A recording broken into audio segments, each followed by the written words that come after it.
Everyone knows that pride is a bad thing. Right? Maybe growing up, we remember that pride is one of the seven deadly sins, one of the capital sins, and maybe we even might realize or remember and just intuit that when the church says that all other sins flow from the sin of pride. So it's kind of like the peak of all sins, if you will. It was the first sin. And I think if we took an informal survey even right now and I asked you to raise your hand if you struggle with pride, I think just about everybody would raise their hand and say, yeah, I struggle with pride some. I guess if you didn't raise your hand, you'd really have a problem, right, with pride. But like even with that, deep down, I don't think we realize how proud we really are. And that's the real problem with pride. It's the hidden component of it. It's that it's difficult to detect. And so what happens is we just end up sitting in it. We live in that spot. And we don't give attention to it. And because of that, then our soul weakens. Our relationship with God suffers, and our relationship with one another suffers, even those in our family, when we live in that spot of unintended pride, the hidden components of it. And that's because God hates pride. The Bible's very clear throughout the scriptures to say, the letter of James says, God opposes the proud. Proverbs chapter 16 says, God opposes and detests all proud of heart. Because God just doesn't have room there. It's not the way he operates. Even our first reading our second reading from St. Paul says, he brings to the point that God operates a different way. It says that God chose the weak of the world to shame the strong. And God chose the lowly and despised of the world, those who count for nothing, to reduce to nothing those who are something. You're like, well, that's odd, that's bizarre. Why, what is that? Why? The next verse, Paul gives the reason. He says, so that no human being might boast before God. And we're like, well, who would boast before God? That's a silly thing to do. But I think we boast before God all the time. I boast before God all the time. Boasting before God comes off as like me knowing better than God.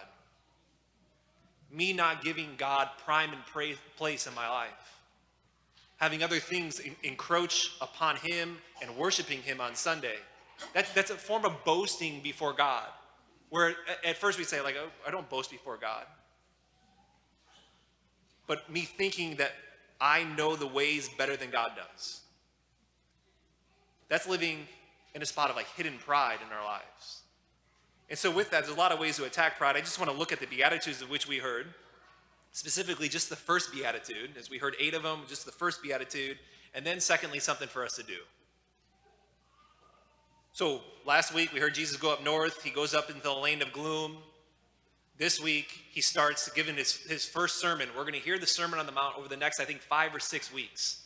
And the very first thing Jesus does in the Sermon on the Mount, the very first words in his first homily, if you will, his first sermon, is he gives the Beatitudes. And the Beatitudes, what Beatitudes means, it means happiness. Not a fleeting happiness, but here's a ways to live extreme happiness or lasting happiness. And of the 8 Beatitudes, specifically the first Beatitude, if we don't get the first Beatitude right, we're not going to get the rest of the Beatitudes. We're not going to get the rest of the Sermon on the Mount. And really, we don't get the rest of Christianity if we don't get that first Beatitude, which is, blessed are the poor in spirit, for theirs is the kingdom of God. If you're anything like me, at least growing up here in the Beatitudes, and to be honest, even still as I first read these Beatitudes and I read them, like, they're just so weird, bizarre, paradoxical. Blessed are the poor in spirit. What does that even mean? And then what impact does it really have on my life? And maybe to tackle that is there's a journalist who was just starting off working for a newspaper, and he's in London, and he got called from his boss of the newspaper to fly to Calcutta, India, to interview Mother Teresa. I think it was right before she was going to win her Nobel Peace Prize.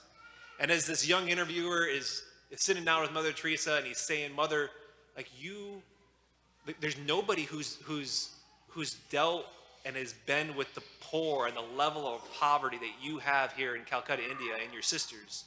And she stops him and says to the interviewer, she stops him and says, the spiritual poverty of the Western world is much greater than the physical poverty of our people.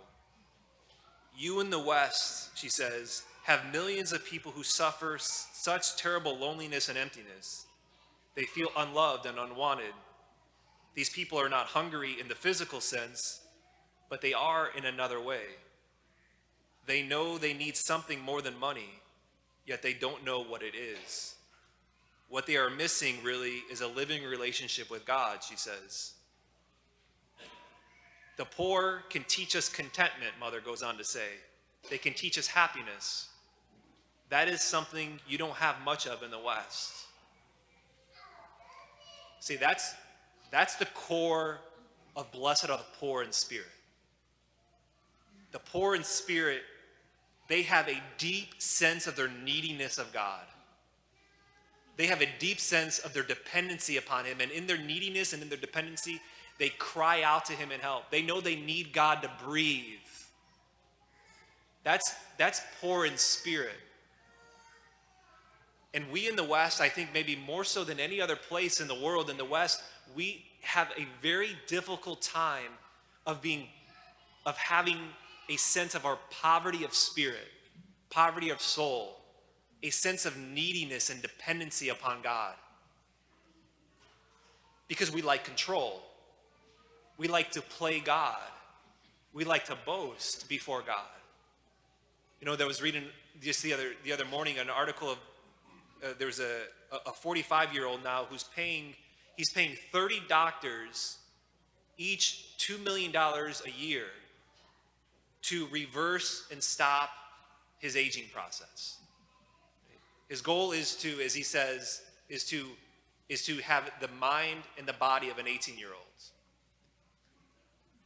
That's the opposite of poverty of spirit. It's the opposite of having a neediness and dependence upon God. And the secular humanists today, they seek to create a perfect humanity that pushes human weakness and limitations aside. And it's just important for us to realize and to know that it's easier for us to do that than it is for somebody who's dying in the streets and the slums of Calcutta, India. They're much more disposed to being poor in spirit, of having a deep dependence and neediness of God for everything. But we might say, like, well, certainly that guy's crazy. Like, he's lost it. Like, I would never do that. That's extreme. But is there something in your heart, even this morning, something in your heart that's been in your heart that you really want, that maybe you're clinging to, that you want, like a big dream that you have for your life, a dream that you have for your career that you want, a dream that you have for your family, that even maybe they're not bad things, they're good things. But you're so attached to it that you're not open to the responsibility that God might not want it for you. God's inviting us to this poverty of spirit, of this neediness and dependency upon him. And maybe lastly, to close here, for something for us to do, you know, it was earlier this week I went to give last rites to a woman who's dying, and she's 98 years old, and she was still able to speak a little bit. And as soon as I sat down to give her the last rites, she said, seemingly out of nowhere, she says, Father Mark, I wrestle with God. I'm always wrestling with God, she said. And I look at her kind of just like, what do you mean? What are you saying? And she says, 98-year-old says, she says, I love control. I love to be in control. My ways, I think, are better. And she says, therefore, I've been wrestling with God my entire life. And she had me turn around and look at this little plaque that was behind me that she always sees that she's staring at in a rocking chair. And it was Proverbs chapter 3, verse 5, that says, trust in the Lord with all your heart. Do not rely on your own understanding, but acknowledge him. Wrestle with him. Because wrestling with God, we come to our limitations when we wrestle with him. We come to know our weaknesses when we wrestle with God. There's a great story in the Old Testament that a lot of us don't hear or maybe remember because we don't hear it on the Sundays in our lectionary in the 3-year cycle, but it's the story of Jacob wrestling with God. Jacob was a proudful man. He was arrogant. Jacob literally means supplanter. He connived and he got the things that he wanted, and he did get the things that he wanted. He got the inheritance, he got the money, he got the girl, and because of that, he was an arrogant and proudful man until the day that finally he wrestled with God. And when he wrestled with God, what happened was God touched his hip, and his hip came out of socket. And the Bible says from that day on, Jacob walked with a limp. From that day on, Jacob knew his weakness. From that day on, Jacob was in a better spot to know his poverty of spirit, to cry out to the Lord for help. And so maybe the question for us today is this: how is your wrestling with God going? How's my wrestling with God going? Maybe a better question is, when was the last time you wrestled with him? Like really wrestled with God?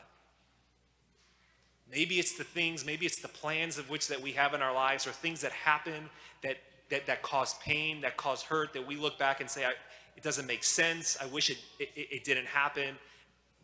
To wrestle with God. And as we wrestle with him, we know our weakness. We know our place. We might even take on a limp. And with that, we will be blessed. Blessed are the poor in spirit.